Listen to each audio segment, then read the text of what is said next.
Takes up all the space, Little- you know. A little bit more space to play yeah. around with too. Yep. Those are both jigs and bigs, right? Yeah, good. I'm not putting them on the wrong channel. Oh, I was looking for koozies. This is when I recorded the episode of The Catch. Yeah. And I got an Oldfields Oh, koozie sick. that was in my backpack from since February. I was like, oh, that's perfect. So now I can drink my primary beer out of this one and then keep the bougie Yeti one to keep the follow-up nice and cold. Fuck yeah.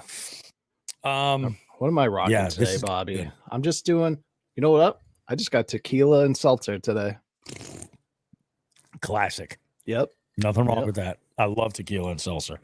I was going to ask you, so the weekend of October, 11th through 14th, I know it's the weekend before the St. Lawrence Derb. Mm-hmm. So this is what we're thinking. And Jigheads, you're going to kind of know about this too, because some spots might open up for Jigheads, might open up for some of the Hookshead Hoodlums, stuff like that. So it's kind of limited right now, but St. Nick and I have been planning a little bit. Yeah. And I think what's going to happen is I'm going to bump the Bass Slot Tournament for September into October, and we're going to make it a breast cancer research fundraiser. Okay. And it'll be nationwide, but it'll happen on the Saturday, whatever the date is for that. I think it's the 12th. Yeah. So it'll happen on that day. Nick has already secured this campground, which is basically on Cayuga.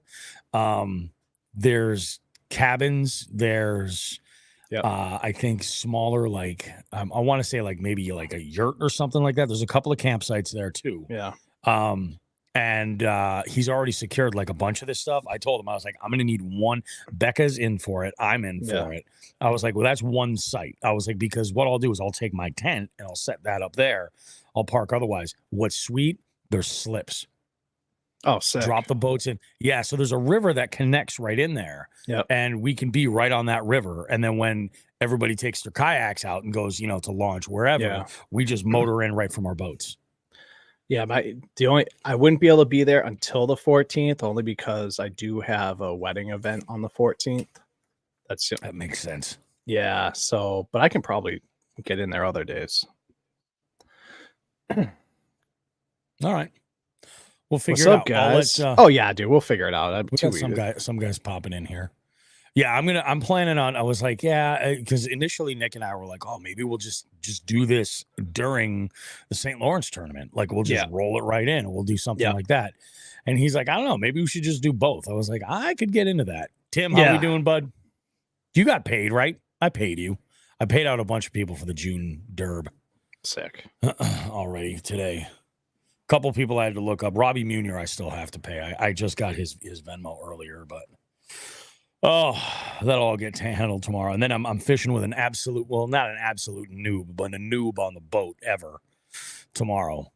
Yeah. So I think I'm going to edit the show tonight, and I'll probably get all that stuff done. This is going to be a good show tonight, I think. I haven't even splashed mine yet. No, I'll kill you, man. Yeah, we'll talk about. It's not registered yet. I won't be able to register it till either tomorrow or the next day. But that's not. I don't give a fuck about that. I'll go out with it unregistered and I'll play stupid. You know what I mean? Just to start the break-in. Yeah, just start the break-in process. But sure. There's a funny story around it why I'm not gonna go out till maybe tomorrow afternoon. Now that because we got that new dog today. Yeah. So I had to make sure that she was good and everything, and they've been great. Yeah. So I'll be comfortable going tomorrow afternoon. Yep. Nice. So sweet. All right, let's go ahead. We'll freaking rip this one up, and it'll be pretty badass. Not too bad. 6:05. Look at that shit. We got some dudes in here. Vidal, I have a package coming to you, by the way. I'm an idiot, but I'm not blowing you off. I have a package coming to you. That sounds disgusting, actually. Let's go ahead and do this. All right, we are officially rolling, and in 3, 2.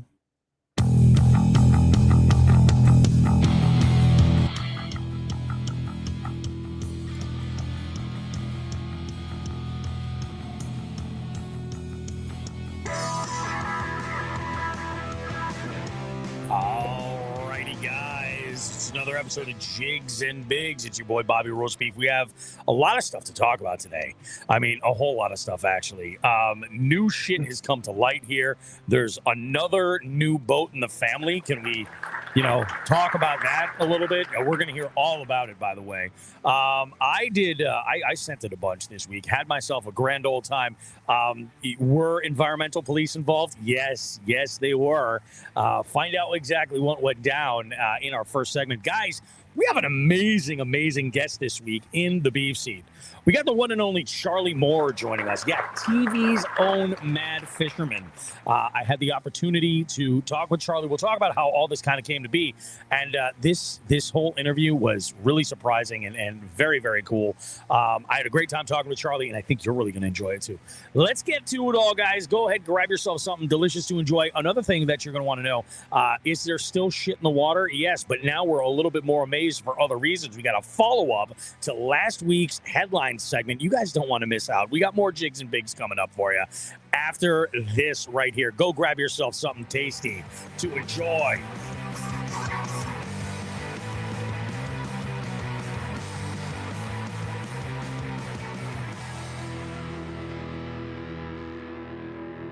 Michael Bradley says it was hot as fuck on the Hudson this weekend. Brother, I 100% believe that shit because I was on the mighty Connecticut for a good chunk of the week, and I'm pretty sure those water levels were just rising with the amount of freaking sweat dripping off of me. Oh, yeah. It was ridiculous. Oh, my God. It was wild. It was hot. It was warm. Yeah, it was toasty, man. And, This was something else. I'm not used to this. Usually in the heat, I'm really beating myself up a little bit here. Yeah. Being out on the boat, it's a little bit of a different animal. It's just, I found really it's about being prepared. Yep. Dan Griffin says the Connecticut River looked like shit. Two things. It always looks like shit. It is shit. It's literal shit. Confirmed. Confirmed. We confirmed it. We did. We kind of confirmed what's going on. But no, it did. It was absolutely insane. Water levels were high. We're going to talk all about that. But I know what you guys are here for. You guys love it when we spend fucking thousands of dollars. And we did. Again, in fact, Joe trumped me big time when it comes to the amount he dropped recently. Joe, why don't you explain to the fine folks about your nice purchase? Yeah, so I know I've been teasing a little bit. I finally I ditched the Skeeter, went down to Thayer's Marine down Norwich, Connecticut, which I cannot give them enough thanks. Richie down there, Mario, they were phenomenal. That's awesome. Yeah, it was they really did a guy good. But I am the new owner of a 2024 Icon LX21. That's so awesome. She's in she's essentially the same color green as my Skeeter was. I kept going down that path, and she's got orange and black accents. I love the orange, by the way. Yeah, so I really do. I'll be 100% honest. When I look at it, I was like, man, I don't know. I was like, I love it, but I don't know if I should love it.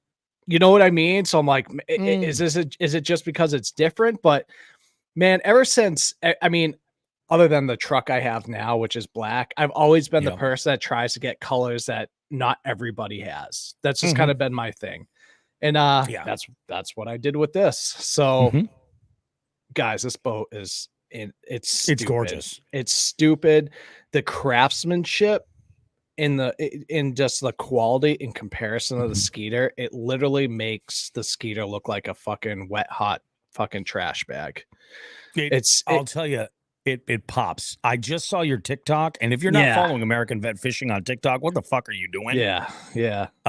Dude, it's a sexy fucking piece of machinery. But wait till you see it in person, Bobby. The fucking deck is like an aircraft carrier. It's so fucking big. Yeah. So it's so funny you say that. I saw a dude today in like a blue, purple, and black bass boat. I wasn't close enough to see it, but it looked enormous. I was like, is that like a 30-foot fucking bass boat? It seemed like he could run laps on the. I was like, you got to be kidding me! And it's not like the dude seemed like he was like super tiny, you know. Yeah. So the crazy part about the LX21. So we'll get into the boat, kind of the and kind of the specs I went with. So the LX21 has a 98-inch beam, side to side. Oh my God. And it is 21 feet 10 inches long. So my Skeeter was just a hair over 20 feet. So it's huge. And just the cabin is, the cabin is just like, it just feels like you have so much room. I did not get a passenger console this time. Oh. I just have single console. In all honesty, I wanted a single console just because you have, as an angler, you have more room if you want to flip your legs over, start tying. I kind of did it for, Meg and the kids or whatever. And I was like, is that something you really want? Because I would have to custom order it. She's like, no. She's like, I can put my legs up. This is awesome. You know what I mean? Yeah. So we did that. So it's just so. All right, we'll start with the electronics. So for the electronics, what I went with is it came with just a very bare minimum electronics, the way they did it and the way they ordered this boat, because everyone who comes down, spends that kind of money on a boat, wants exactly what they want. Exactly. So I ended up I have 2 Humminbirds on the console, 2 12-inch Humminbirds. I have. So that's just what I have in the console. Like I have I love Humminbird. I have all my mapping, my Lake Master for those.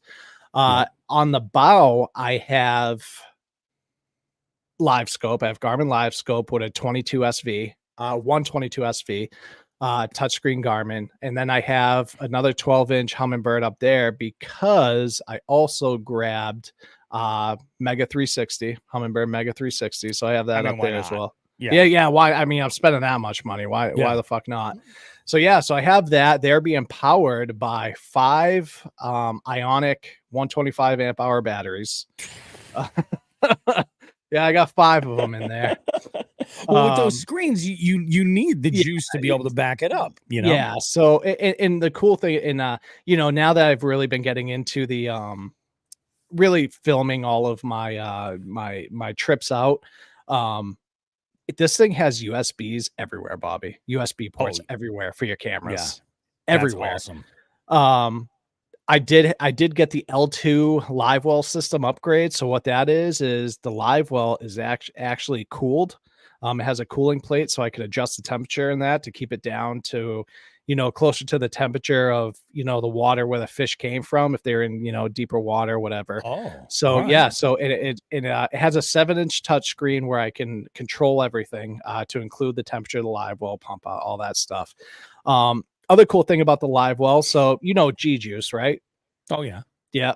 So this actually automatically pumps the G-Juice into the live well from a reservoir tank, from a reservoir that's in the back of the boat. Really? Yeah. Dude, so that's pretty slick. So I can set like a timer or whatever of exactly how much I want in there, broken down into quarter-ounce increments, and how often I want it put in there. Yeah. It's wild. It has, geez, what it did. There's so much. Like I can't even think of. It has the huge storage in the center, and it has this is like a new thing in the bass boat. Michael, like it is bougie. Yeah, that's how Joe rolls. Yeah, that's how I roll, man. So it's true. But it comes with so this was kind of a new thing that Icon kept really hush hush until they released the boat. And I was actually sending videos back and forth with the one and only Wolf of Walmart yesterday afternoon. But so it actually has a sliding system, and I'll show you the video. I'll send you the video, Bobby. So yeah, it's fucking huge. So it holds right around 40 3700 boxes. On top of it, also has space for all of your plastics and it slides back and forth and locks in place. Oh wow! Okay, dude, so it's a little bit more organized than just like here. I jam all these plastic. Yeah. Oh yeah. In here. Yeah, dude. All 4 of my kids could fit inside this box and shut the lid.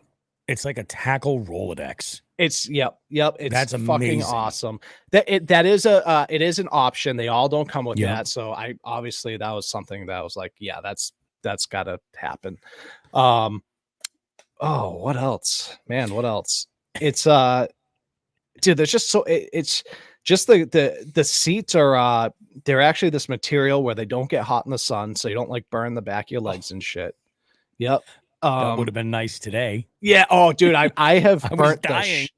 I have burnt the shit out of the back of my legs. Like on my when I had my tracker, my Skeeter. Yep. Dude, it's just the boat is just stupid. It's stupid. But I did go. This one doesn't have a Yamaha show. This one's got a Merc 250 XS. Yeah, So I did go from Yamaha to Merc.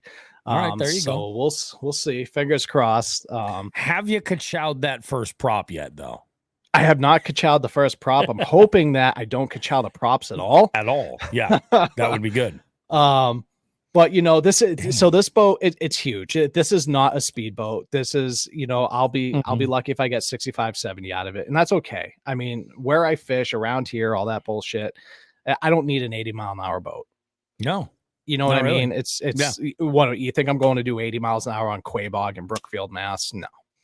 Yeah, you know, so but yeah, so dude, there's just so much on it. I know I'm forgetting shit. I gotta know. Yeah. I know that this boat came at a premium, and there are probably 2 other additional digits that are probably pretty higher up there than the digits on the price tag that I paid on my boat. Yeah. Did they include the hat? So, dude, so this is wild. This is Icon is fucking awesome.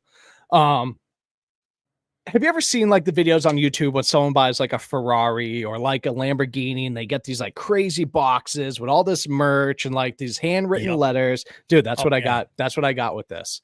So really? dude, I got a hat, a couple like Yeti fucking Icon cups. I got it's a note from Jacob Wheeler. I've got, oh man, what else did I get in that? It was like some baits, some other shit, some hooks, and I forgot. This was the one I missed. You know what each person who buys an Icon gets? What's that? An exact replica scale model of their boat in a display case. Oh, that's right. That's fucking cool, though. Yeah. So I did. That's so I did get cool. that. So it's up on my mantle right now. I'm gonna put it on my desk at work.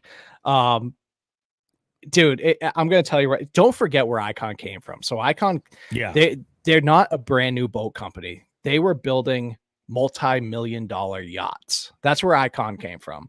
And just the quality inside of even like the bilge area, like the batteries, everything like that, how clean it is. It's like that meme now when I look at like I think back to the Skeeter where it's like, brother, ew, you know what I mean? Yeah. Just seeing the craftsmanship between the two. For sure. It's wild, dude. And you know, Thayer's was fucking awesome. Actually, funny story. So I what was this? I picked it up yesterday, the day before, and I bring the Skeeter down there, right? And we're transferring plates like from the trailer, whatever. I bring the Skeeter down there, cleaned it all out.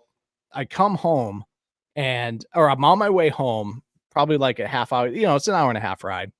Yeah. And I'm like, something in my brain was like, I never took the plate off the Skeeter. I wonder if they did it, put it on this one. And I'm like, we didn't. No, we didn't take. So, dude, I drove an hour and a half from Thayer's back to my house with no plate on the trailer at all. Yeah. So, and then the other thing. Relate.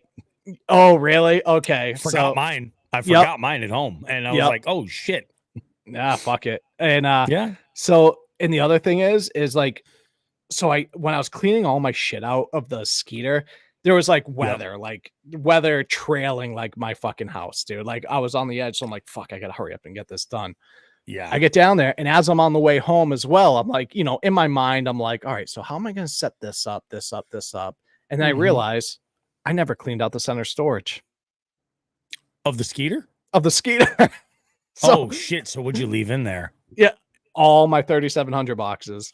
Oh, so yeah, dude. So I immediately emailed Richie and he's laughing. I was like, dude, I'll be up there first thing Monday morning. And I was like, he's laughing. He's like, no problem, dude.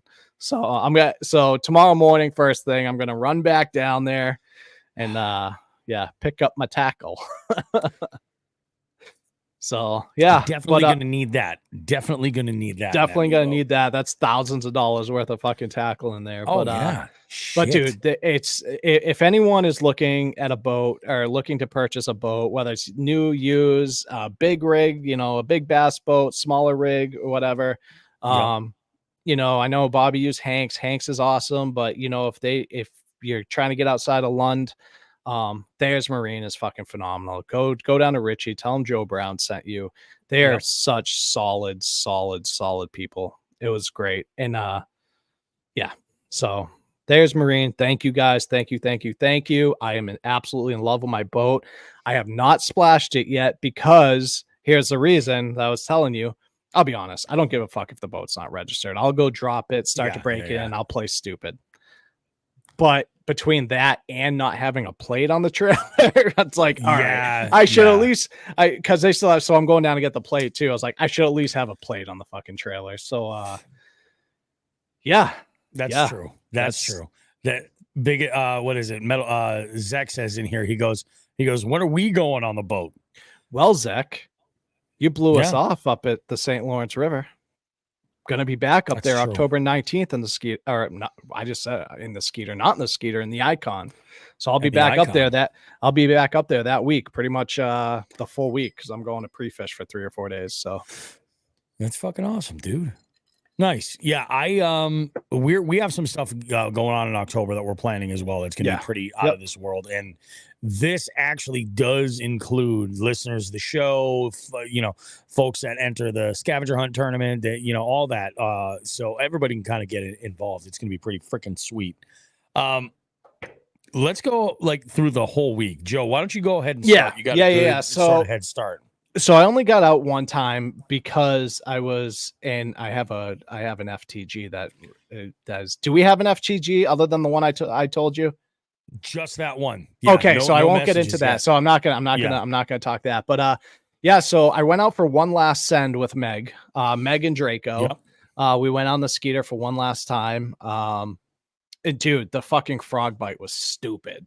Stupid. Oh, dude, I just kept putting the poles down next to pads, pad fields, and oh my god, dude, Meg was getting she never fished frogs before, so she's fucking getting blow ups. I'm getting blow up after blow up. I think the biggest one was just that I pulled in was just a tad over 4 pounds. That was that one I sent you. I was like, last fish on the Skeeter. That was awesome. Yeah, it's a good fish to go out on too. It really is. It really is. So. Yeah, dude, I did between that and that was really the only fishing I got done. It was kind of it's kind of been wild at work. We got a lot of shit going on. So between that and I picked up my new dog today.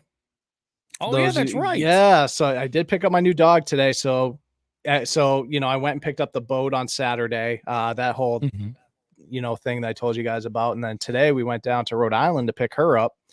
And so it's another German Shepherd like Draco. Her name's Ice, E-I-S. It's a German name. Her and Draco are awesome. I was wondering how you pronounce that. I was like, huh. Yeah, Ice. Just like so, dude, she's phenomenal. She's awesome. Her and Draco get along great. She's adorable. Long-haired German Shepherd. You don't see that often. Yep.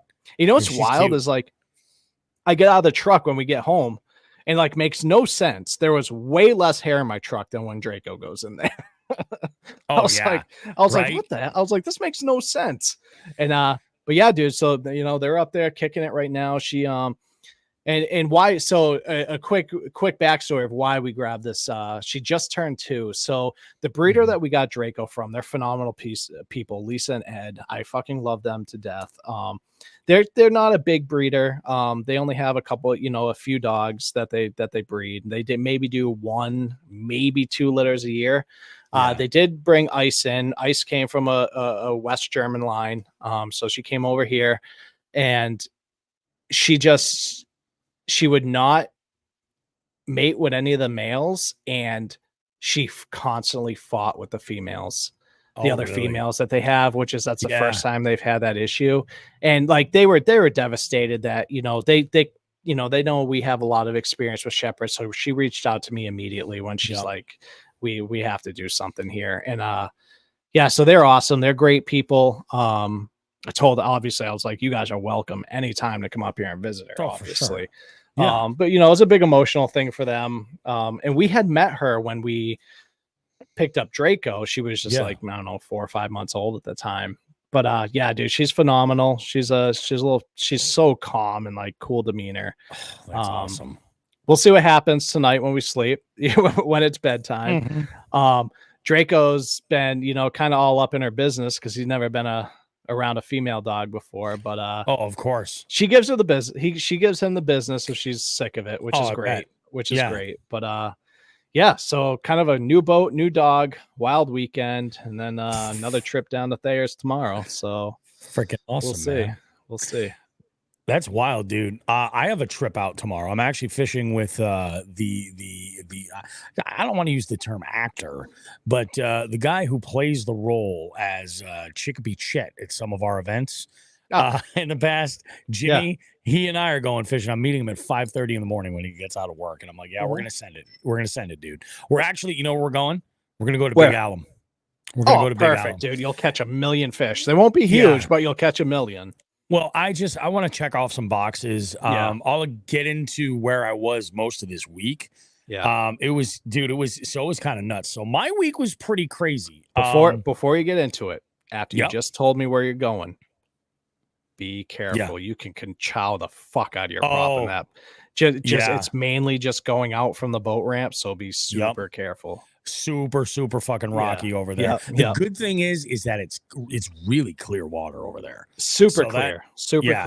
That helps a lot. I'm basically going to be backing out, and then we're just going to fish all the way around. Perfect. Until we got to come back out. Perfect. And I had a little bit of a boat upgrade too. We'll get to that in the week though. So my week was a little bit kind of all over the place and crazy and awesome, to be perfectly honest. So Monday, standard, like very, very typical Monday for me, editing, getting the work week together, all that stuff, did all that, went and worked. And I had a big day going on. I had been texting on Monday with Becca. And a few months ago, Becca, it was at the sportsman, not the sportsman show. It was at the fishing expo in Marlboro. And, you know, Becca and I were talking and we were talking about video, you know, production. This is before I kind of kicked things into high gear. And she mentioned, she's like, dude, you got to get a drone. You got to get a drone, dude. And I'm like, I'm not ready to make that investment yet, blah, blah, blah, blah, blah. And then she was like, no. She's like, I have a drone that I've used one time. And she's like, it's not my preferred one. And it's just been sitting. She's like, I'll give it to you. You can have it. And I was like, again, I'm not going to mention it or anything like that. I was like, oh yeah, she's just trying to be nice. No big deal. Well, she mentioned it again while we were fishing one time. So I was like, you know what? I was like, Monday, I was like, things are happening with the channel. And that's what it was. It was when I just started, we were out fishing and I was making some videos and stuff. She's like, I'm telling you, you add some drone footage in there and you're going to polish a lot of that stuff up, even with that vlog style that you like to do. Yeah. And I'm like, all right, that's pretty slick. Okay. And I've been kind of wrestling a little bit with production on the boat. I've been I put together actually a video that's going to drop this week, where I kind of explain, like, I've been putting the GoPro on the windshield of the Lund and getting this like wide establishing shot of me casting, but you really can't see what it is that I'm doing. You just see my big back, you know? And I'm like, all right, that's kind of not engaging or anything. So I think what I'm going to do is I'm probably still going to return back to the hat cam for that. But so Tuesday, I had taken a ride up to see. Did I tell you Becca's a masshole officially now?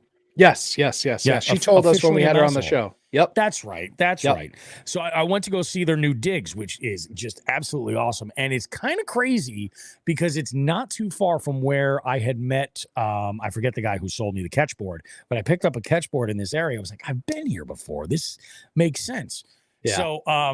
So I come home with the drone and I'm like, this is freaking cool. You know, I'm charging up batteries, getting things ready. You know, Tuesday, it was pretty badass. It really was. We had made plans that day. There's a lake not too far from where they are. We had made plans to go and do some fishing for Thursday. leave that as a little bit of a dog ear because things take a turn on Thursday. Oh boy. So Wednesday, I'm like, I'm going to go out. I want to try to get some footage that's what I've been doing as I'm going out. I'm like, let's put some, obviously check some boxes for the scavenger hunt, but let's try and put something together for a video. And I recorded a bunch of stuff. And this is like the stuff that I went back and I was looking at the footage. I'm like, this sucks. I'm like, I need that first person camera. Yeah. I just do, there's just no real way around it. Of course. So I had a bunch of footage, but I went out that day to Congamon Jr. And the quest was, I'm like, I just need a pickerel. I know that there's going to be largemouth around, but I just need a pickerel. That's what I'm looking for. And dude, I didn't get a single pickerel. I got so many dink bass. I haven't been catching shit for pickerel either when I normally do, especially when I'm running like the bladed jig or something. It's weird. Yeah. It's unbelievable. So I'm like, okay, no big deal. I'm going to go and do my thing or whatever, we'll keep fishing. So I start out early and I'm throwing some BFS stuff. And I'm just looking to find fish, like find where they're biting. And if I can try to size up, then I'll or if I'm, in this case, it was, I wanted to get away from the bluegill. I sized up just a hair and I started throwing, when the wind kicked up, I started throwing a bladed jig. So I fished a section of Congamon Jr. that I really don't fish a whole lot. And I had really, really good results. Once the wind kind of kicked up, I got a number of largemouth in that like 11 to 14 inch window like that. These classic nibblers. Put a bunch of them on the boat, was really kind of struggling with the trolling motor because again, like no spot lock. So it's been like in the, I'd handle a fish and on Wednesday, I wasn't using the live well as a live well. I've changed that. I was using the live well more as a cooler to keep water and, soda and stuff and all that shit. Yeah, of course. Yeah. So I go and I'm doing my thing and I'm like, man, I can't wait for this. That was what I did on Monday, by the way. I put in the order to trollingmotorparts.com for the iPilot upgrade on my on my trolling motor. And it did show up this week and I did install it and it's a game changer. Oh my God. That's awesome, dude. That's awesome. I'm really looking forward to getting into like a more of a high wind situation, but it's been kind of crazy. So Wednesday I'm out there, I'm doing my thing. I catch a bunch. I lost a giant. There's one of my favorite spots that I like with a submerged weed bed. And I was running a bladed jig over there. And this fish, I didn't even feel the bite. It was just like weight. And then the fish was like, it must have been high up in the column because it jumped. As soon as I felt it, the fish jumped and my bladed jig went flying. And I was like, fuck you. Yeah, dude, it sucked. So I'm like, all right, whatever. We're going to do what we got to do. It's going to be fine. It's all good. But I probably would have called it a day much earlier. But my oldest daughter wanted to come out on the boat and go for a ride after she got out of work. I was like, okay, awesome. This is great. So I motor over to the launch and I pick her up and she had her girlfriend with her and I took the two of them around. We did, I am definitely well within the broken in period on that boat. Sure. And it's amazing. I'll tell you what, they're not big folks. I am a big human being, but like today when I was on my boat, I got up to 30 miles an hour on plane. Hell yeah. Like it's all about adjusting your trim and shit. Weight, distribution, trim. Yeah, it's crazy. And that's what it was. I had, I got two passengers sitting behind me and I'm like, whoa, that's crazy. It gets really, really challenging. So they had a good time. In fact, so Chloe does like to fish. Good. Not like extensively or anything like that. And I was like, you want to fish at all? She's like, not right now. And I think it was because Rachel was there. And she's like, I want Rach to fish. And she's like, I haven't fished since I was like 10. So we didn't do any fishing. I just kind of cruised around with them, had some fun, and then brought them back. But I told Chloe, I was like, anytime you want to go out on the boat and fish, because like, dude, she can throw a bait caster. I'm sick. That's pretty freaking awesome. I'm like, that's badass. And like, she's not afraid to hold the fish. Like she's great. Yeah. I think that if like, how it is, like when you're in high school and it's not the hobby that your friends are into. Right. So you're not going to sign up and go do this. I think that if I can get her on the boat a few times, she might actually want to do this more regularly. Yeah. Because being on the boat changes everything. It totally changes it. So I drop them back off. I load up the boat. I take off. I go into work that night. Everything's good. Wednesday night, I'm at work. Actually, let me back up. I was leaving the boat launch and my wife calls me and she's like, hey, did you hear that our youngest has her first date this week? My youngest is 14. Oh shit! I said, she does now, does she? And she's like, yeah. Get the shotgun, Bobby. She goes, I said, well, tell me about this lad. So my wife is a fucking sleuth.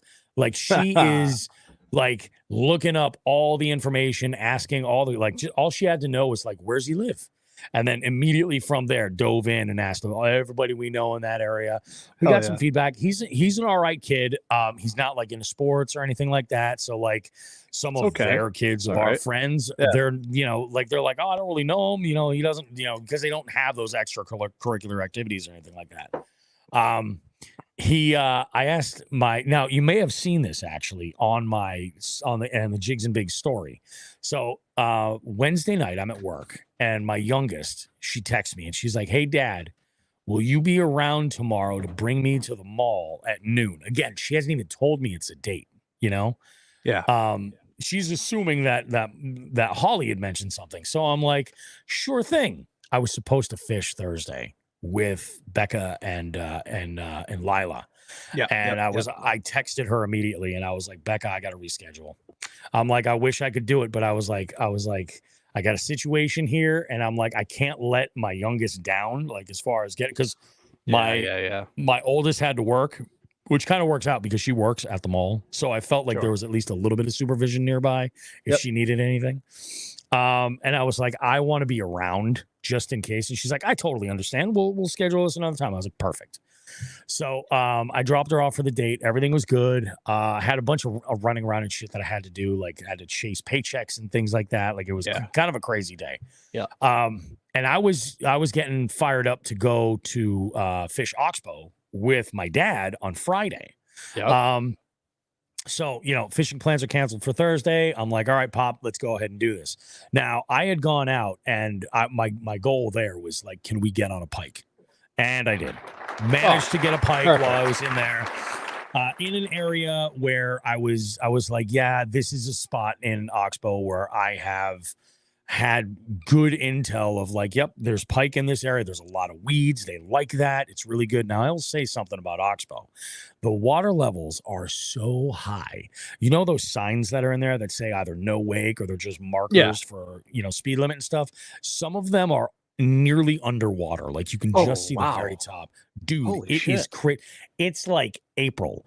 All that timber that is exposed in the summertime, all underwater. Wow. I fished the shit out of it Friday, Saturday, and Sunday.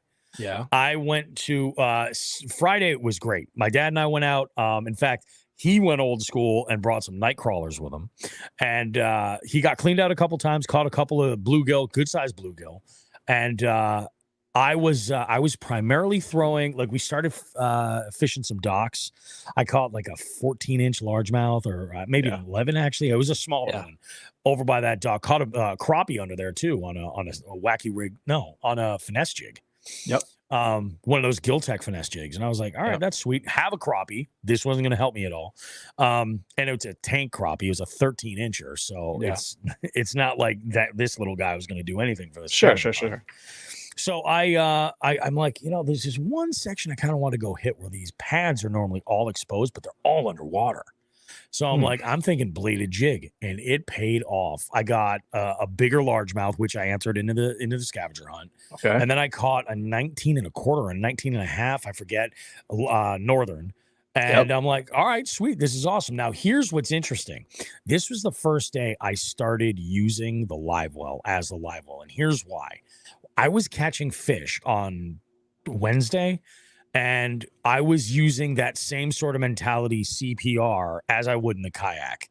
Okay. I grabbed the net, or even if I boat flipped them, I'd pick the net up, put them in the net, put them in the water to hold them.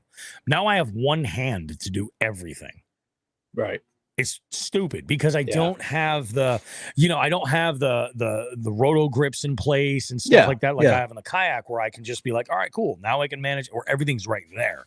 Yeah. So I'm like, you know what, man? I put 25 pounds of ice in that live well. The first day I went out, wasn't even that hot. Didn't even crack, I think, 85 degrees. And it was water by the morning. Yeah. My cooler does better than that. And I'm like, Yeah. you know what? This is officially a live well. So when we launched on Friday, I popped the plug in the back. I filled it up for the first time. What a difference, dude. Like, just to make managing the fish that much easier, I just take my short Rapala fish grips and almost like a tag, pop them on there, put them in the live well, and I just leave the grips on there so I don't have to play games getting them out of there. I just grab that, they're done, they go on the board, I release them. It's the fastest, most efficient way to do CPR on a boat that I've ever experienced. It is unbelievable. Yeah. And my dad's even like, he's like, you're like a surgeon. He's like, you just like you're just like, that fish goes in, you start putting all the stuff together. Yeah. Get the camera ready, boom, take the picture and done. And then after I caught the pike, I was like, okay, time for some B-roll. I launched the drone and my dad's like, what the hell is that? Oh, you didn't even warn him, huh? I didn't even give a warning. So there is footage of he and I fishing on the boat, and you can see in the boat I have an orange Home Depot Homer bucket. Yeah. So my dad's like, hey, I meant to take a bucket. And I was like, okay. I figured it was, I honestly, I kind of thought he'd picked up shiners or something like that. I was like, all right. I'm not even thinking or anything because I hadn't had the conversation with him about the live well yet. Because now we can throw a bait bucket in there. If he wants to use shiners, he can use them, Yeah, of course. And he's like, no, he's like, I just want to have a bucket in case I have to take a piss. I don't trust you on the trolling motor to not throw me overboard. I was like, all right, that's fair. That's fair. Yeah, that's a fair assumption. So Friday was the last day that I had the foot pedal control on the trolling motor, and I've been getting actually really, really comfortable with it. I don't love the layout. I know what do you have for a trolling motor in the past? Minn Kota or I've had all Minn Kotas. All Minn Kotas? Okay. Yeah. So is your pedal like a rocker pedal? So my first boat, I had the Pro Drive. So that's the one. Describe the one that you had. The pedal that I have on the Power Drive was it's like a split main pedal with on the bottom there's a small like half moon. That's the actual like go button. Yeah. So that's what I had. Now I have the Ultrax. It's all electronic. Like so. It's the different animal. Yep. Yeah, different animal. So I have found like I will be like going to hit the trolling motor to go, and like my big ass freaking Crocs will push one of the directional ones, so like it'll just take off one way, and I'm like, all right, that sucks. Yeah. I got home on Friday. I mean, I was Friday was actually a pretty decent day. We launched. No drama. And this is the thing. This is like, I was like, all right, it's close enough to a weekend. It might be kind of crazy. No, it was great. We launching and loading up, not an issue whatsoever. It was great. That's good. The dock over there, I couldn't even use my dock lines because the first segment of that dock is underwater. Oh my gosh. Yeah. I was like, you've got to be shitting me. What is going on over here, guys? Jesus. So, yeah, I mean, that whole thing is underwater, but it was, launched, no problem. Everything was good. We did, came back to the house, and there was the package from trollingmotorparts.com sitting right there. And I'm like, okay, well, cool. This is awesome. Oh, yeah. Let's go ahead and get things ready. So I swapped that stuff out immediately. Now, on Saturday, I knew that we were going to have some weather coming in. Yep. And I was talking with my buddy Paul, and I said, look, now this is... Saturday was something. Okay. I have realized. Let's hear about it. I tolerate a shitty day of fishing much better if it's in the morning than if it's at night. Because I feel like at night you're running out the clock. Yeah, you know what I'm that's saying? true. Yeah, I get that. Yeah, it's the end of the day, and like it's got to be tomorrow. You know what I mean? So I get there on Friday, or I get there I should say on Saturday. I guess Paul and I got there at like 4:30, maybe 5 o'clock, something like that. Yep. Stopped off and filled the cooler, and put a bunch of freaking Diet Cokes in there and some bottled water and everything. And we hit the river and we go back to that same spot, scene of the crime, where I was like, "Yep, there were fish here yesterday." Now I noticed the water was a little bit higher than it was on Friday because we'd gotten a good chunk of rain that came through overnight on Friday night. Yep. And I was like, "All right, we'll just kind of see how this goes." So I go and we send it. We get down back to that area. Cannot buy a bite. Post front, dude. It's tough. Yeah, dude. It is. It's crazy. So we go and the thing is I was looking at like Weather Underground, and the front didn't seem like it was that bad. Like you get that wave sign, and sometimes it's like it's like it drops and it's really bad. This didn't seem like it was really that bad. So I was like, all right, we'll see what happens. So we get back over, and like as we're going, this is in the back end by like the actual Oxbow Marina. Like this is all the way in the back.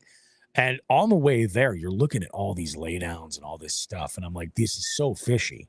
And I was like, don't worry, bud. We're going to fish all this stuff too. So that turned out to be absolute hot garbage. Yeah. And we lip it around and we're on our way back up. And as we start coming back up, we noticed this boat coming like head on toward us.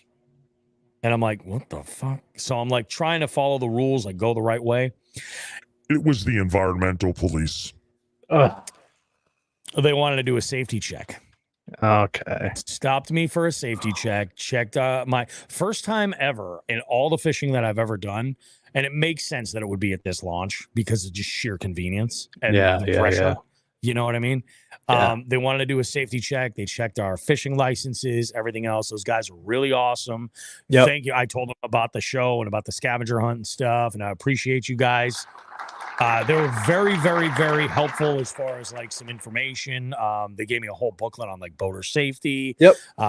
Complimented the boat. They're like, that's a pretty freaking sweet setup too. And I was like, well, thank you, man. I appreciate that. So we leave around there and I'm feeling pretty good. I'm like, this is great. You know, this is awesome. So I had been throwing around, I was throwing a bladed jig. Mm-hmm. And I was throwing a bladed jig, a buzzbait, and a wacky rig. And Paul was switching up between a bladed jig and primarily throwing like a finesse swim bait. And I was paying attention to see if he ever got bit on that finesse swim bait. Yeah. Spoiler alert. He didn't. So I got, I think, one tap on that bladed jig, but I was like, I'm going to keep throwing it. We're going to see what happens. We get over to some submerged wood and I'm throwing around a wacky rig over there and I get a couple of taps here and there. And I think these might have just been because this water was muddy as hell. It was dirty. Nothing like the main river. I did get out there today and that shit looked like actual yoo-hoo. Like you could, I've never seen a mud line around us and you can very clearly see a mud line there. I noticed that, you know, because I travel over the Connecticut River to and from work. And I noticed that.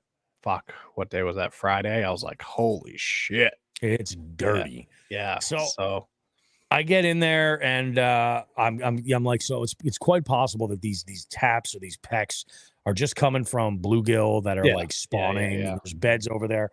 So we'll keep going. We get over to this one area over by the underpasses and I throw I'm throwing black and blue Senko, man. Classic. With somebody had recommended the Gamakatsu wacky hooks. Thank you. Yeah, they're good. They're solid. I like them. Nice gap. So I hook up with a smallie back there, which surprised me. Whereabouts? What's the smallie? The river? This was in Oxbow. Interesting. Yeah, I was like, holy shit. They're probably all fucked up right now. I'm sure that they're a mess. Yeah. And it's so much cleaner in Oxbow than it is out in the main river. That's true. Yeah. That could be part of it as well. That says a lot. That says a lot. So I'm in there, I'm doing my thing, and I get this fish, and I was like, holy shit. I was like, he's like, oh, it's a good one. And I was like, no, I don't think so. And I was like, oh shit, it's pulling drag. I was like, yeah, why don't you grab the net, Paul? So he reels up, grabs the net, goes. He took not just one, not just two, not just three, but 4 attempts at netting this fish at the boat. And after attempt 4, I just said, dude, I got to boat flip this fish. And that's when the hook came out. I must have just skin hooked him. Yeah. And I'm like, motherfucker, dude, I lost my shit. I was like, fuck, slap the fucking rod tip into the water. I was like, motherfucker. Yeah. It got so quiet on that boat for like 25 minutes. I felt terrible. I really did. But I'm like, holy shit. Maybe that's the series that we're going to fucking do for education is how to use a net. Because like my net is like, I've got a big 18-inch hoop on my net. Yeah. I was losing my mind. I'm fucking terrible at getting the net out. I mean, you saw it. I mean, the fucking PB. I went and just fucking goon-handed the thing. Well, and I'm like, again, like I think it's got to do with being in a kayak for as many years as I have been. Like I look at it as like I have a net that's right there. I don't even have a place to put the net where it would be stored away. It's on the fucking floor. You know what I mean? Like it's a part of what's going on. Yeah. Like there's no reason not to use the net. And I'm like, oh God. So I lost this fish. And I was like, motherfucker. And I said it earlier. I was like, I knew it was a grind. And I was like, I got a feeling we're getting a skunk tonight. I go, and it was the rain in the post front. I'm like, maybe it was just enough to turn them off that much. And when I got that one bite, I was like, oh, we can fucking fix this. This would be great. And I lost that fish. I was like, you motherfucker. Let's fucking leave. Yeah. We fished our way back up to the ramp, loaded up the ramp and everything. There was when we did launch, there was some fuckery that went down. So you know how the ramp is over there where there's kind of a loop and you go around and there's that one area where you could stage before you set up. Now, because I have, I've learned like I've lost a couple of rod sleeves actually leaving them in the boat. Sure. So I put all my rods back in the truck. I park and I stage there. Then I back right in. You know what I mean? Or I'll go around the loop again if I have to. Because I want to be out of everybody's way. I want to be, what's the word I'm looking for? I want to be, I guess, conscious of other people's needs, and of course. Just I would say a good boater. Good neighbor, good boater, yeah. Exactly. And I set everything up. Well, I get there and there is a van with this utility trailer. They bust out a fucking cooler on the fucking ramp and start loading it with ice and waters.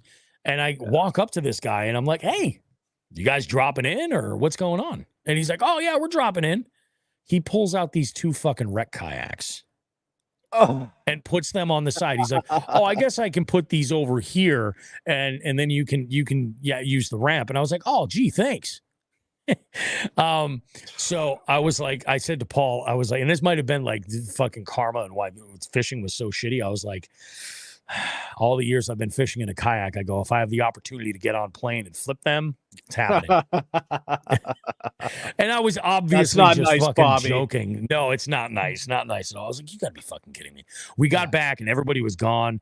I didn't want to push it with like it getting too dark and having to load the boat in the dark. Yeah. So it was like twilight. It was getting pretty dark. We already knew that the plan was regardless, we were going to go up to the hangar and, basically drown our sorrows in wings and beer, which is exactly what happened. Of course, you should have. And I will say this. So we went to the hangar in South Hadley, right? And I go in. I noticed that this building and we have some history. It used to be an old Polish American club. And I used to do blues jams in there, like open mic, blues stuff and everything. And I'd have like a 3-piece, myself and 2 other guys that would just be the house band and we would just play. Yeah. But what I would do is I'd book national and global touring acts in there.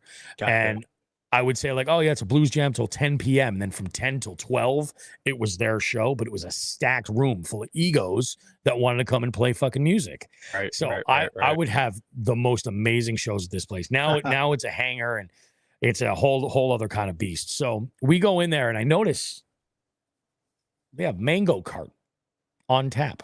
Interesting. Love Mango Cart. Golden Road. Oh, it's a wheat beer. So it's I've never been a huge mango fan ever of anything. Oh, really? Meg loves it. Meg loves mango. She would love that. It's a fruit beer, but it's not like overly like sweet or anything. It's subtle. It's real easy drinking. So I'm like, oh, they got Mango Cart. I'm like, I'll get one of those. Paul's like, I think I kind of want to get an IPA. What do you recommend? And I was like, dude, you can't go wrong with Fiddlehead. I was like, that's one of my favorite IPAs. Yeah. It's great. It's great. I think personally, in spring, I'm like, yeah, I want to drink a Fiddlehead. The server fucked up our beers. And I looking at the two of them, I would know, right? But I didn't even think about it. We each start drinking them, and Paul's like, this is an interesting IPA. It's really good. And I take a sip of the Fiddlehead, and I was expecting Mango Cart, and I was like, oh shit, that's a whole other beast. Yeah. That's rough. That's rough. Yeah. So we ate and everything. Everything is cool. I headed back home to what do you call it? I headed back home to call it a night. And in my mind, I'm thinking Sunday I'm going back out. I'm 100% going back out. Metal Jones asked, "Wait, are you anti-kayak now?" No, absolutely not. I'm in the boat to specifically get comfortable using it, to give it a full send when it's time to give it a full send. But when I'm going out just by myself, like the way today was, it'll be a kayak send. The only exception is going to be when it's other bodies of water that I won't drop the kayak in, like the Connecticut River. So that's that part of it. So I go and I leave today, not crazy early. There's still kind of a mess, as far as it's the weekend, that launch is kind of crazy. I get out there thinking I'm coming back for like vengeance. Like it's on. I'm catching them.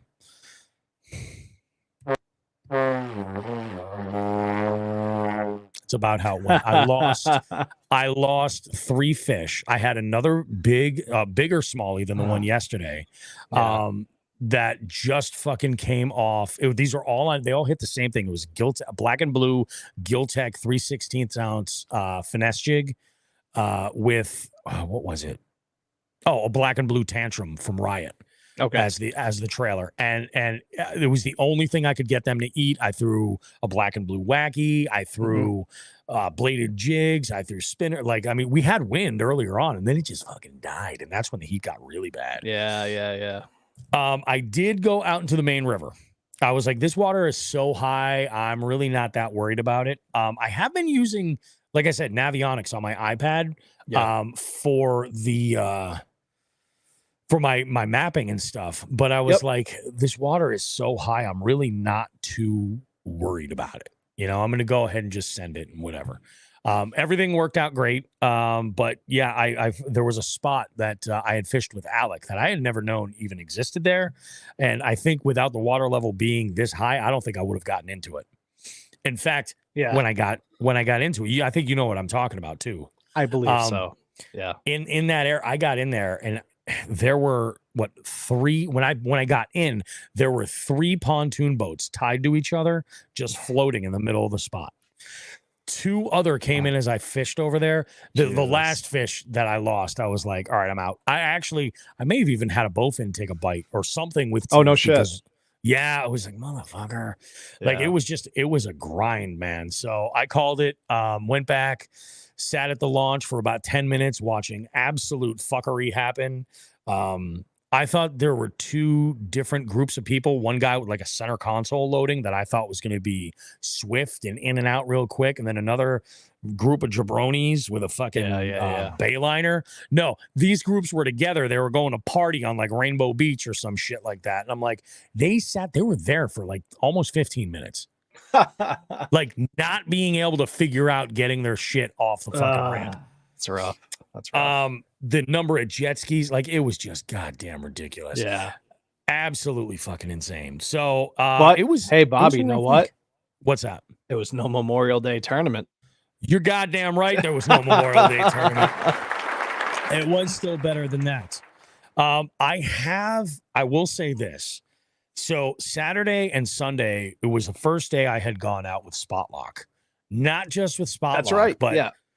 Part of the upgrade with the iPilot is that the way this works, the new head goes on and it connects where the foot pedal would connect, which means that the foot pedal connection is no longer there. Now, I still have the foot pedal stored there. So if I had to, like if the remote died or something like that, I could pull out wires and put them back. Yeah. And then it would be exactly what it was before. So like the options are still there. It's just that's good. Shit has to happen.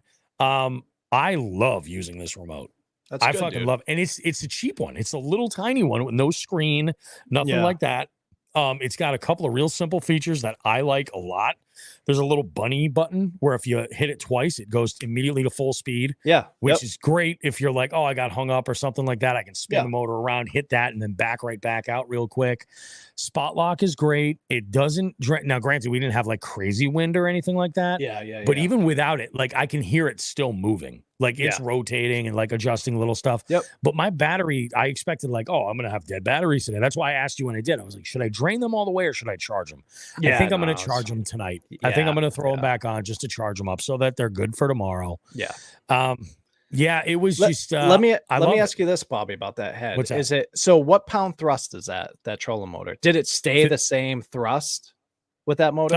I think so. Yeah, it's 55. Okay. I wasn't sure if the thrust went up at all or anything. No, and it doesn't. Even when it's on high speed, when it's on 10, it feels right about the same. I think the only thing that head does is the iPilot connection. I think that's the only thing that it does. Yeah, it's kind of crazy. Or actually, I say that and the GPS I think is in that as well, because I think the standard power drive doesn't have any of that at all built into it. Yeah, it's just some kind of Bluetooth or whatever. Yeah. This boat, the Icon. So it's same, Ultrex.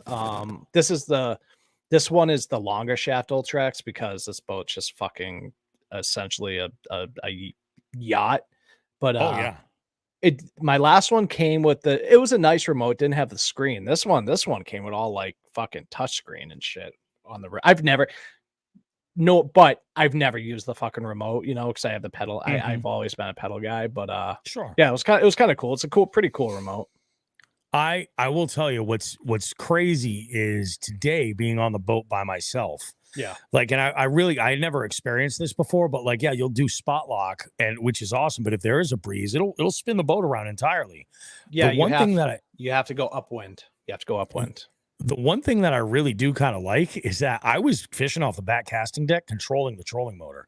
That's dope. Like, that's cool. It's pretty sweet. I was like, oh, I have a better angle to cast over here. And I'm like, all right, cool. And the confidence that I'm building on the boat now of like getting up higher on the casting deck is like nothing. I don't even think about it. It's just, it's crazy. One cool thing about this new boat is having that 360. It talks to my Humminbirds up at the console. Yes. So I can, if I'm just chilling looking for structure, I can operate the fucking trolling motor while I'm just chilling in my seat. Oh, absolutely. And watch, check for structure there. So I just thought of that now that you just said that. There are some features like jog that I might want to look into, and I might consider going Humminbird on the boat. Yeah. Just so I can choose lines of structure to follow and say, fish this. You know what I mean? I love my birds, dude. I love them. Yeah, I might. I don't know. Like I'm not married to the idea of anything, but you never know. I mean, just to keep it kind of like nice and packaged neatly, then hey, maybe we'll go that route. But I really like it. I had conversation actually with Scott Wood. He was like, yeah, he's like, I have a remote and a foot pedal. And I was like, it's not the same. It's because this is an upgrade. So it's taking the spot of where that pedal is. It's not designed to have both. Maybe there's a hack, but to be perfectly honest, I don't really think that there is. And I mean, to be perfectly honest, like, that pedal is so lackluster compared to the Ultrex pedal that I think that I wouldn't even bother. It's just, I don't think it's necessarily worth it. If you were able to run the Ultrex pedal, I'd be like, dude, you got to get the Ultrex pedal just to get it. But if you can't, dude, and that remote's working good for you, because I'll be the first one that fucking that power drive pedal is hot garbage, and you especially like if you have clunky shoes on or something like that, you're gonna end up off your fucking boat. So no, dude, that's awesome. That's awesome that you've gotten that down with the remote. That's really cool. Yeah, I freaking love it, man. It's good stuff. So yeah, that was my week. Let me take a quick look at the notes here and make sure that I hit everything. Lost 3 fish. Yeah, drowned sorrows and beer and wings. Yeah, that pretty much covers it, man. Also, real quick, before we go into the next thing, I do Yeah. have a headline.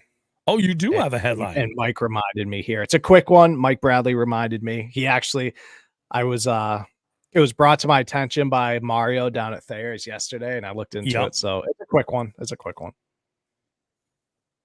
Oh man, I'm reading something here from Wolf of Walmart. Dave says, Bobby, please do a bit where you catch a fish and land it in the boat while sitting and call it Kayak Anglers Be Like. I mean, I could, and I'll tell you what, dude, like there are some times. What's funny, I really preferred sitting when I was using the foot pedal.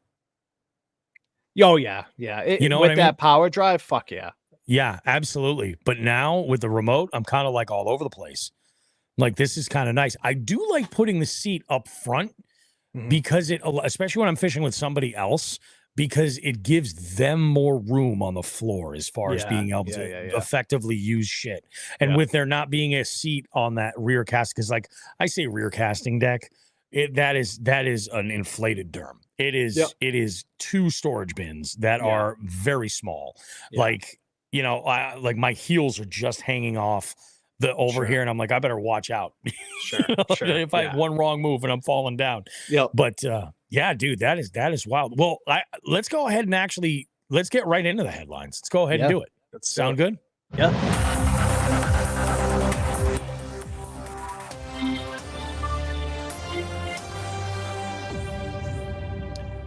All right, so thanks to Mike Bradley for reminding me this one, because I had texted Bobby and I was like, "Hey man, I really don't have any news this week, but ICAST is coming up, so I'm sure next week's gonna be fucking bananas." But yeah. But so this was actually brought up to me by Mario down at Thayer's Marine. This is we all know Lake Cayuga, right? You know, it's kind of one of the stellar lakes that's within driving distance, like reasonable driving distance for us over in New York. So tournament angler catches record-breaking largemouth while practice fishing in Cayuga. That's right. Hey, did you see this, Bobby? I did hear about that. Yeah, so I'm not going to get into all the details and everything, but this bad boy was, I don't want to get it wrong. I believe it was 12 pounds in either 2.5 ounce. Was it 12 pounds? Oh, gosh. Now I don't remember. It's not on here. Oh, it was just over 12 pounds and officially weighed at 12.35 pounds. That is holy shit. Fucking bananas. So I actually have it here. Let's see if I can so people can see that I haven't seen it yet. I'm gonna do the old screen share, know what I mean? And I hear you. Screen share. Where is it? Oh.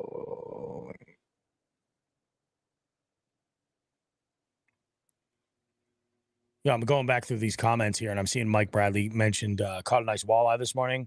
Been fishing the Hudson well over 40 years, 3rd walleye. You know, I thought one of those fish that came up that I had a follow on that finesse jig, and I was like, is that a walleye? No. So I can't, it won't let me bring up the picture for some reason. It's saying Chrome doesn't have permission anymore, but I'll show it to you. Freaking Chrome. I'm going to, you know what? I'll look it up here. It's a Cayuga. If you can look it up, Bobby, because it's not coming very good through my. Is it a record smallie or a large? Large. If you just put Cayuga 12-pound bass, a million things are gonna come up, because this was just like 3 days ago. Yep. Oh wow. Okay. Let's go ahead. We'll pop this up here. I'm gonna move this tab. Go ahead and keep going and all. Yeah. So I'll run through while you're doing that. I'll run through the actual story. So. Jim Brittenbaugh caught this fish while excuse me, let me start over here. Jim Brittenbaugh caught what will likely become New York's new state record largemouth bass right on Cayuga. So he's a Pennsylvania angler, and he trailered his 21-foot Stratus bass boat, nice boats, 5 hours from his home earlier this week to west central New York's Cayuga Lake. He went there to practice fish on July 11th for a 2-day team bass tournament starting on the 12th. There was no way for him to know that while fishing with his buddy, he'd land what will likely become New York State's record largemouth bass. So he stated, I launched my boat and tried some spots not far from the boat ramp. I was waiting for my good friend and top fisherman, Dave Rourke, who I was going to meet at the lake about 11 a.m. so we could fish together. Fishing alone, Brittenbaugh tried a few spots where he'd caught bass in previous years. He was simply checking spots in order to locate the bass areas for the tournament. He caught and released a 4-pound bass, lost another good fish, and after meeting Rourke at a ramp at 11 a.m., the two anglers ran a 10-mile run to a creek mouth area that Brittenbaugh wanted to check out. I knew that in 2014, Greg Hackney had won Cayuga Lake tournament near that creek mouth. We got to the area and started checking it out in 20 feet of water. Using my forward-facing sonar, we eased towards shore and started fishing along deep coontail weed edges in about 8 foot of water. As he moved the boat closer to the creek mouth around noon, he noticed a submerged point and caught a 6-pound bass off it. Very respectable fish. Yeah. About 5 casts later, with a June bug color Senko wacky rigged, I brought the lure over the point, and right at the boat, I felt it hit and I set the hook. He says it was so close to the boat, I was ready to bring the lure up for another cast before the bite. That's wild. Oh, yeah. He said the bass dove deep, trying to bore into the grass, but he kept heavy pressure on his fish as his 7-foot spinning rod doubled over.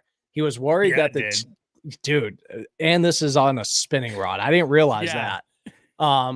He was using a 2-aught trocar hook, 20-pound braided line with a 12-pound fluorocarbon leader. That's big line for a spinning reel. It's a spinning rod, fucking leader. Yeah. I kept 8. Yes. I'm right around the same. I think 10. Although I'm not catching 12-pound fish, I should say. Also true. Also true. I kept rod pressure on it and walked with the rod around the bow of the boat and the trolling motor. Then it made a run out from the boat near the surface, and we could see its back. At the end of the run, it rolled on its side and tail walked at the surface about 15 feet from us. When I saw how big it was, my heart stopped. I thought, oh my God, I don't know if I can get it in the boat. But he kept pressure on the fish, brought it close, and Rourke scooped it up with the net. We were flabbergasted. He said, we'd never seen anything nearly that big. My best bass over there was a 7-pounder my best bass before that was a 7-pounder from a farm pond. We knew it was at least 10. They put the bass in a live well for 5 minutes, then got on their phones to look at the current bass record. It stood at 11 pounds 4 ounces. Wow. So basically a full pound, and was caught in 1987. They weighed the bass on 2 different scales they had in the boat. Both scales showed it is over 12 pounds. Believing that they had a state record bass, they phoned the New York Department of Environmental Conservation and arranged to meet for some personnel at the boat ramp. So 3 DEC staff met them, and they weighed the fish, and it's officially weighed 12.35 pounds. It was 25 inches long. It's not yet officially the state record because the scales they use have to be examined for accuracy, but I mean, even so, the chances of that being a pound off would be a little crazy. So that's insane. So Cayuga 12-pounder, right? Right near us here in Mass. I mean, that's a fucking California, Texas fish, Florida, maybe. It really is. Yeah. It's almost a teener, man. That's a big fucking fish. Yeah. I did this just in. I did receive this from the Wolf of Walmart, Dave Arkey. He said he fixed it. Let's go and put that up right there on screen. There we go, Dave. Dave, this one's for you. Oh, that's some more. That's right. That was the updated photo. Yeah, that was. That's the updated photo. Nice, excellent job, Dave. Man, that was fast. It's pretty amazing. I got to tell you. Tell you. It has been certified as of now. That's what Michael Bradley's telling us. It has been certified. Perfect. That's perfect. Awesome. So that's New York huge. State record. Now let's talk about something everybody can relate to. Let's do it. Shit. Let's talk about shit. Last week, we had shared a story about a a sizable load that had been dropped into the Connecticut River from my city of residence, Holyoke, Massachusetts. Yep. And everybody was up in arms and stuff. And I'm going to go ahead and we had a conversation that followed the release of the show on Tuesday with Alec Plotnikevich, a local angler who pays attention to this kind of stuff, listens to everything. He writes to us and he says, hey guys, listen to the headlines from this week's episode. A little more insight into the shit dumping. It actually happens way more often than it ever gets reported. Must have been a slow news day for 22. Certain towns are better than others. He goes, the worst offender is Springfield. Bondi's Island dumps almost any time it rains. And believe it or not, 700,000 gallons is on the smaller side for these releases. Usually it's in the millions of gallons. Most I remember ever seeing was 5 million at one time. These plants, they do get fined when they do this by the EPA, but in my understanding, it's that the fines are just so small in the amount that it's actually more cost effective for them to just dump the untreated shit and then have it than to go through the actual cleaning process and the laws to allow them to do it as long as they just pay their fines. He goes, it's ridiculous that it's allowed, and then people have been trying to raise awareness to it locally, which is maybe why 22 ran a story on recent release. And he goes, there is a website somewhere that logs all of these releases because they're required to make it public knowledge. He did share the link, and I'm going to go ahead and actually share the links for this so you guys can check it out specifically. They do list this, and it's like, holy shit. Literally. Yeah. he goes, yeah, it's disgusting. It's way worse in the spring and late fall. They try to limit to how much they do it in the summer because they know how much recreation goes in on the lake and they don't want the backlash from it, which I guess that's probably another reason why the news sources cover it because they know that much. That's insane, dude. That is just absolutely bananas. It's so funny because like I have a couple we friends. kind of called it. Yeah. I have a couple friends that, have pontoons that they slip on Connecticut all year round. They rent the slip or whatever. And they tell me like, oh, another, river day. And they're out there swimming, fucking around. And I'm just like, I'm like, I couldn't do it. I'm not sorry. At least I might touch the Connecticut River above the fucking, above the dam in north of the dam. Yeah. Other than that, that high. That high. That high. So, I thought you were talking above the 116 dam, and I'm like, oh, for sure. And most people are. Very few people are recreating south of the dam. I mean, that's where. Yeah. But still. Exactly. But yeah, I mean, bathe in your own shit. Whatever. I mean, do you think? Thanks, Massachusetts. And it's unfortunate. We have stellar roads. Yeah, they're fantastic, aren't they? Oh my fucking god, dude! Telling you, I think it's kind of crazy that that's just the way that they do business. You know what do you call it? The fines are so low that they're just like, okay, we're gonna go ahead and go for it. Yeah. Somebody had commented in there. They're just like, it's like it's still treated like it's not like it's straight up like raw sewage that's being dumped. They're like, and I'm like, I guess like that's one way to polish a turd if you're gonna do it. Literally a polished turd. Yeah, but I'm like, it's still it's just like you're not supposed to flush certain things, and it would be wonderful if everything that was pouring out of that was just organic matter that could be broken down. But it's not. No, that's the problem. Like when I was in the main river today, you know how many fucking like not glass bottles, like nip bottles, plastic nip bottles I saw floating. It is ridiculous. I swear, people would think that the Connecticut River flows free of like Yoo-hoo and fucking Fireball because they're just everywhere. I was like, you got to be shitting me. And the current was just ripping so bad that I couldn't get the net out to fucking. And I'm like, what the fuck am I gonna do? Yeah, You know what dude. I mean? My favorite, like trash or like whatever story was I was on Lake Quinsigamon I was on Lake Yep. Quinsigamond, and I found this little like inlet outlet type thing, and I'm going flipping some fucking trees or whatever. And I look down, dude, and there's needles, couple needles floating by. I'm like, all right, let's get out of here. Like use needles. I was like, ugh. Part of it is it's like I'm not saying that comes from the sewage treatment plants necessarily. The reality is no, that could come from fucking parking lots and rain and all that shit. That's where it ends, and it's just it's fucking disgusting. It's like, come on, guys. Like, yeah. Our bodies are 70% water or something ridiculous like that. Like, come on, we should be taking care of like our waterways a little bit better than that. 100%. I do love the jighead comments, right, as here. St. Nick goes, hey, what did I miss, guys? Just getting up. Wolf of Walmart says, somebody pooped in Massachusetts water. And then St. Nick comments, he goes, treated sewage is still clumpy and brown and stinky. It is. Yes, it is. Absolutely. Then Jay Manning says, the design standards are such that there's just no 5 million on tank to put it when it rains, so that they have to reroute all the sewer drains and city into the river or totally upgrade the system. Oh, I get it, man. I get it. It's like, what the fuck do you do? You know, it's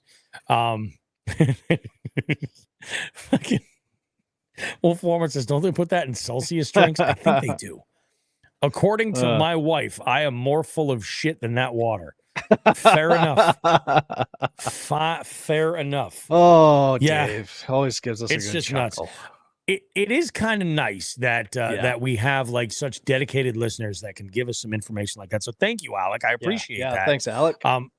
I am going to put in the show notes, I'm going to put the link to that website so that if you want to look at the numbers and the frequency of which like the city of Springfield dumps literal sewage into the Connecticut River, you can go ahead and contact somebody and go like, hey, what are we going to do about this? Yeah, what's up with straight this? Poop's coming out of the water. Yeah. You know, freaking love it, man. I freaking love it. That is nasty. Yeah. You know, I don't even know that we talked about if we have a Just the Tip this week. I don't have Just the Tip or the gear. I've been so amped up about my FTG. Yeah, I'm excited about that. Well, you know what we'll do? Let's do this. We're gonna make segment 2 a nice short one. And we're gonna do our FTG. Guys, we're gonna take a break. We're gonna come back. We got our FTG, and then we got TV's very own Mad Fisherman, the one and only Charlie Moore, joining us. And I gotta tell you guys, big shout out to Jay Manning, one of our jig heads, just for like setting the wheels in motion. Yeah. Like he was mentioning us in the comments and stuff, and then this kind of happened. And I'll tell you what, I had a really, really interesting conversation with Charlie. I didn't realize some very specific things that his career has kind of covered that really kind of surprised me.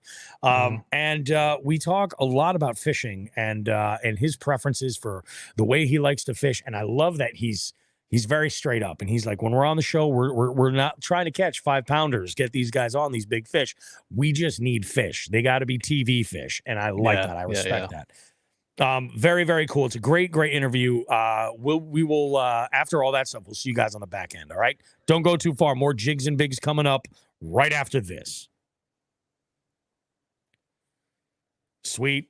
We'll do this FTG, and then we'll just throw to that, and then boom, we'll do segment 3. Sweet. I love it. Oh, God, I'm so fucking dehydrated. Oh, yeah, me too. Hungies tonight, too. Yeah. Just got home from the lake. Jig bite has been awesome yesterday and today. You're lucky, Todd. You are lucky. I don't think you're the FTG, Dave. I don't think so. No, but you should be. You should be. Oh. Did you ever call? Did he ever call in? I don't think so. I bet you he didn't. Dave, you better call that in. Come on, that'll be funny for next week. Let me just double check and make sure there's no voicemails. Make sure. No, he didn't. He didn't. He didn't. All right. The last one we have in there was Binya. Not yet. I thought that's that a boy. I thought I was gonna have to open up my couch for Dave, even though I'm East Coast, he's West Coast. That bad, huh? All right. Yeah. I see the way that this is going. Okay, this is good. All right, let's go ahead and do this. I'm excited about this. We are rolling in 3, 2.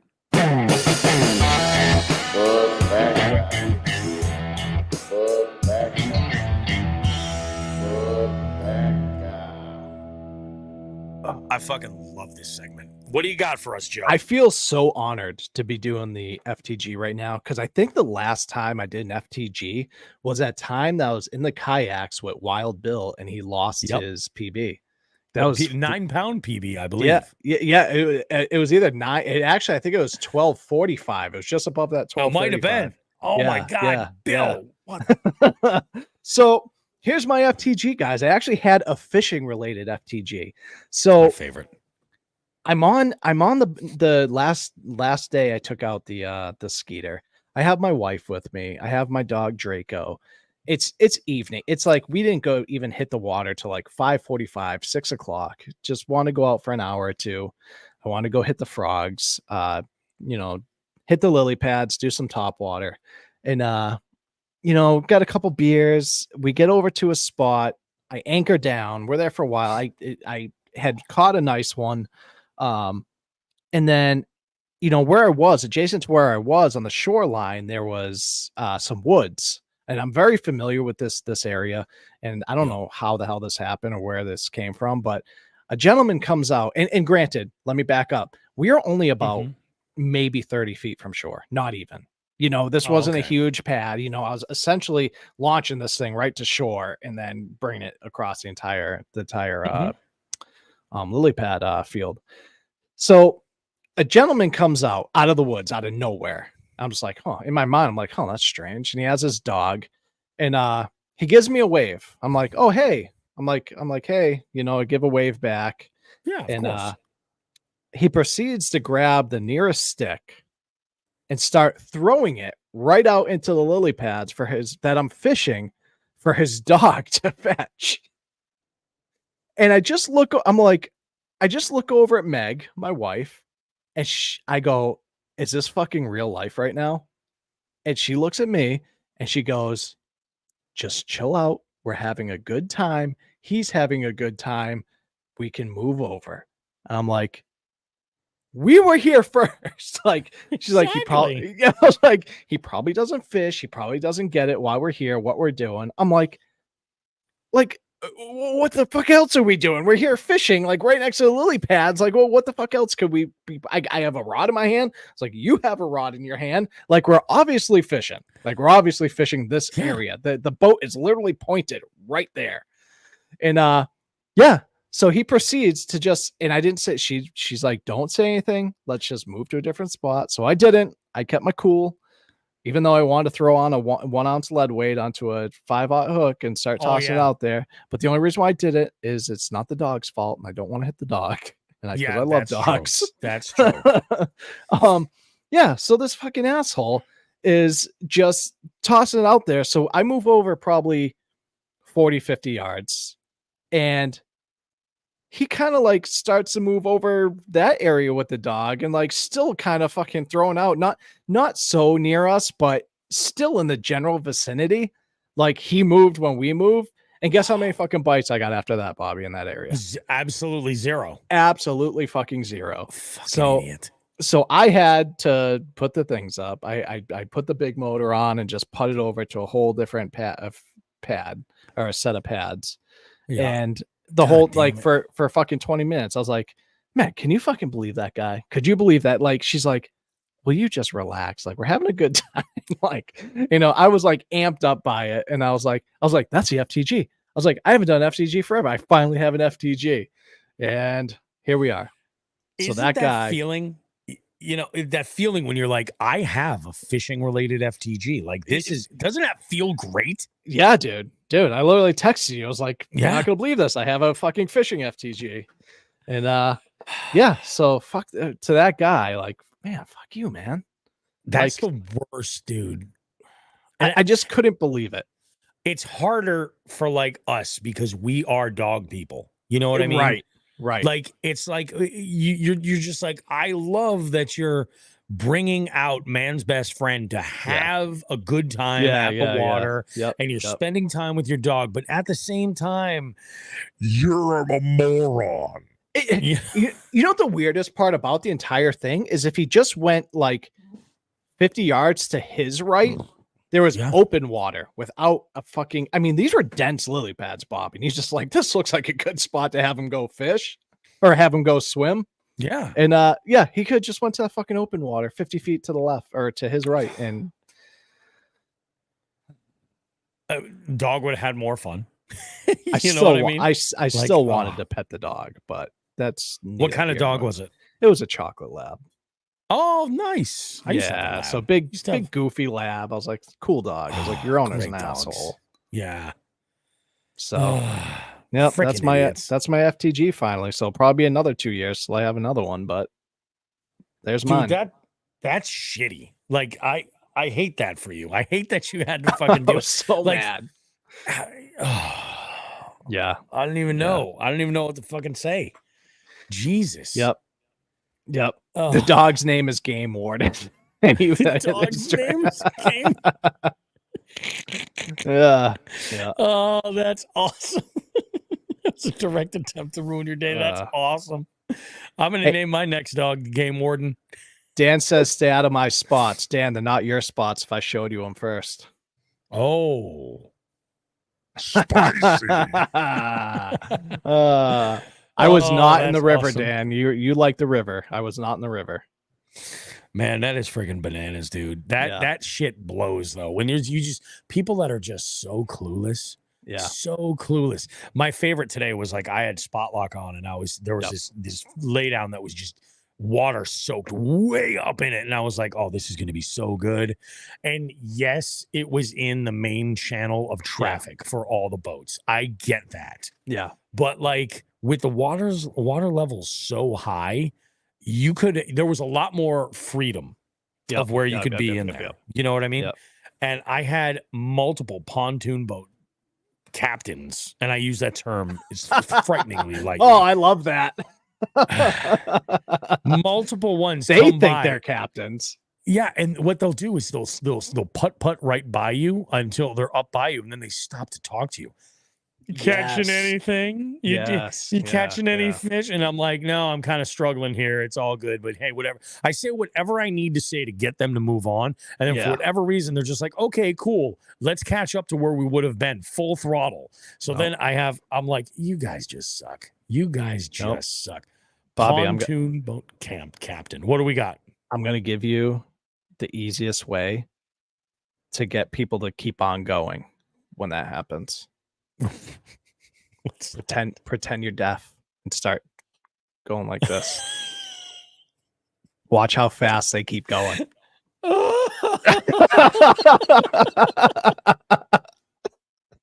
Oh God, that's fucking hilarious. Watch how fast they keep going. I'm gonna do it. But I'm gonna put a camera in that direction. Yes. And I'm gonna do it. Oh my God, that's so fucking funny. Oh, something that happened fucking last night. So when I'm out fishing with Paul, you guys don't understand. Paul is such a good friend of mine.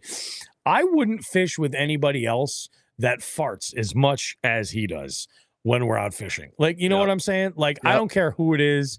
Like, the man, I don't know what it is. And I cut him some slack.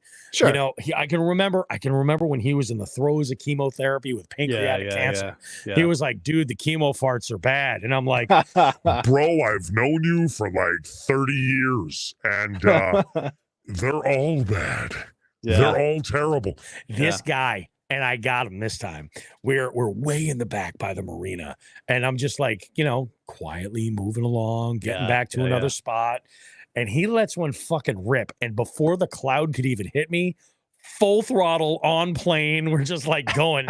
And he's like, what was that for? I was like, I had to dodge it, man. I had to dodge it. It was not going to take me out. God damn it. Oh, that's great. That's great. Sorry, Paul. I didn't mean to blow up your spot. Fucking. But it's true, dude. I love it, man. All right, guys. It's time. let's go ahead. We'll get right to it. We got the one and only Charlie Moore in this next segment right here. We'll see you guys on the back end. We'll wrap this show up nicely. Fucking beautiful. Boom. Fucking beautiful. Too easy. Too easy. When that's a Ringer reference, Nick. I know that movie. You ever see that, Bobby? Awesome. The Ringer?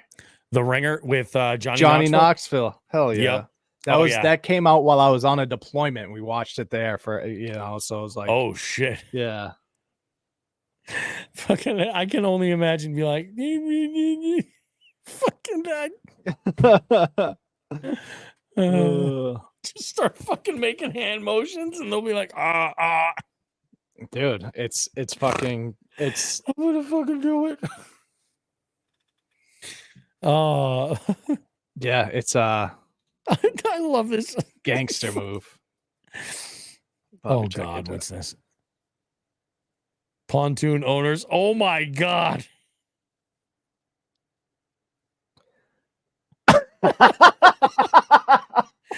Dude, that's so good. Oh, that is so freaking good, man. Oh, that's so funny. Oh, that's so funny. Good God. All right. Final segment. We'll let this guy rip. And then I'm going to edit the show. I'm going to edit the show tonight, get it all set up. Hell I'm ready to rock. Did you listen to the episode of The Catch that I did? It came out on Monday. I didn't. I'm going to have to. It's so good. I had such a good time with Brad and Matt. I'll listen to it tomorrow. On my ride all the way back down to fucking Thayers. There you go. It's for a good reason. It's to get thousands of dollars a tackle. That's true. That and my plate, so I can drive my boat. Yep. There you go.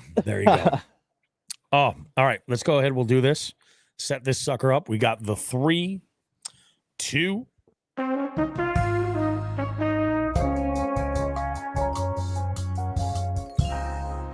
Oh man, what a fantastic show.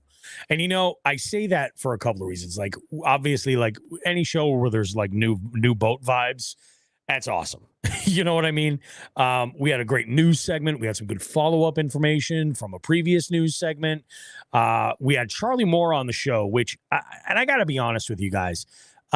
There's any of my like trivia regulars find out that I do a fishing podcast. One of the first things that they ask me is like, "Hey, so Bobby, have you had Charlie Moore on your show?" And I'm like, "What?" And I'm like, "Oh," and but really, especially if you're in New England, you know what I mean? But I mean, and even beyond so, like that's like the name that you think of, Yeah.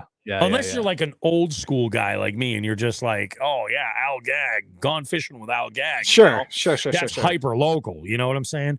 But Charlie Moore kind of resonates with a lot of folks. So like when a lot of people talk like fishing, that's the name that they come up with. They're like, oh yeah, like Charlie Moore. And I'm like, oh, this is kind of crazy. So this is going to be one of those shows where I'm going to take the cover artwork and I'm going to actually make it a part of trivia, I think, all week this week. Oh, perfect. That's awesome. And I'll just put it in there in that way because I'm like, yeah, this is somebody that you guys all know. Who's this guy? And it'll be pretty interesting. We'll have one of the good ones. But yeah, pretty badass, man. Pretty badass. Michael Bradley made a comment to the situation with getting passersby to leave you alone. He says, what do you do if they sign back? I guess I deserve a pat on the back for actually having like a coherent sign go out because I have no idea. There's a couple of American Sign Language things that I know. One of them being coffee. Yeah. Like that one I know. My oldest daughter is really good with American Sign Language, and I keep telling her she should run with that career-wise. She took it in high school and for 2 years, I think, and really, really got into it, did like a lot of like, other projects at school with the class. And I was like, you should do something with that. Wolf of Walmart right there. Yeah. He goes, middle finger. Yeah. Or they start pumping out gang signs. Yeah. You're like, yeah. Next thing you know, Bobby's a Crip. Oh, good Lord. No, this is pretty badass. Jay Manning says, in regards to Charlie Moore. He goes, he's one of the original bad boys of New England fishing. Like him or not, respect. Fair enough, buddy. Fair enough. And Yeah. I think that we all liked Charlie a little bit more after that interview because it was pretty solid. Yeah, it was pretty good, man. He did mention that he was going to be sending over a bunch of different stuff, Joe, and I'm going to share the wealth. Awesome. So this will be interesting. Some seasonings. I know he said some baits. I don't know if he's going to send over. You know, he's got a booze company. He's got a gin. I think it's called Mr. Pickles. Is the gin? Okay, that's his gin, and then he's got, I think, 3 different bourbons. Ooh, sign a bitch up. Yeah, hell yeah. I'm not a big gin guy, but I'm a bourbon guy. My wife is big on the gin. Yeah, she likes the gin. So yeah. Wolf Walmart says Crip Bobby, he'd fit in out here. Hell yeah. You know, that was one of the things that we talked about in that interview too, Dave, is Clear Lake. When I asked him about bucket list spots that he wants to fish, Clear Lake, he wants to go back. Yeah. And I was just like, yeah, I'm on with that now. I'm definitely in with that.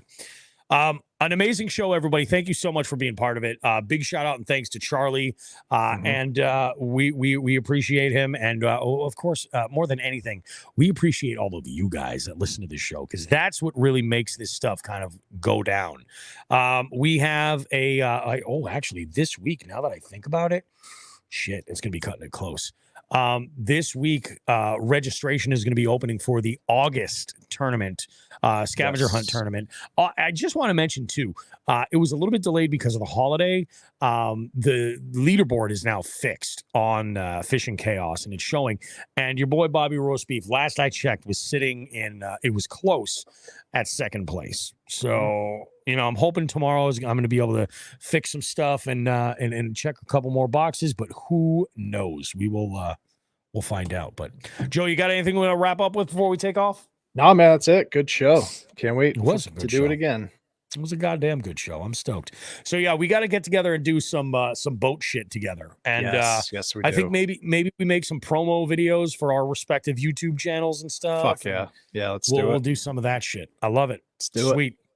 Well, you guys have yourselves a fantastic week. As always, make sure to be tagging us in any fishy posts that you're putting out on social media, whether it's be a meme or a couple of really great catches that you had over the weekend or whatever it is. You know, whatever you have going on, tag us in that because we want to show you guys a little bit of love with the likes, the saves, the comments, all that stuff, the shares. We're all about it. We're all about trying to help and grow this community and grow the sport and all that happy horse shit. We're here for it. For Who the Fuck is Joe Brown and myself, have yourselves a wonderful, wonderful week. We'll see you guys in 7 days for more Jigs and Bigs goodness. And don't forget, like we always say, tits and ass, smoke some grass.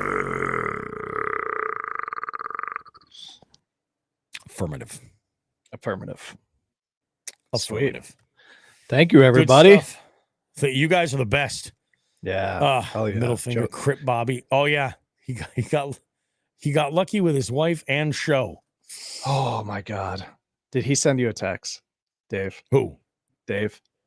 Oh, Dave did. A couple. Oh, yeah. A couple of good ones. Tales from the Crypt. The what is this? Oh, Nick, that's shit in the water. Nick, I just put a post on Instagram and TikTok revealing the boat.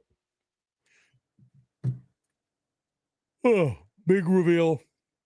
Big reveal. Good stuff. Yeah. Sweet. Oh, dude, this is great. It's not even 8 o'clock. I'm going to edit this sucker, go to bed. Yeah. I'm going to be up early. All awesome. Right. We'll see you next time. We'll chat. Have a good one. Take care, guys. We're going to wrap this one.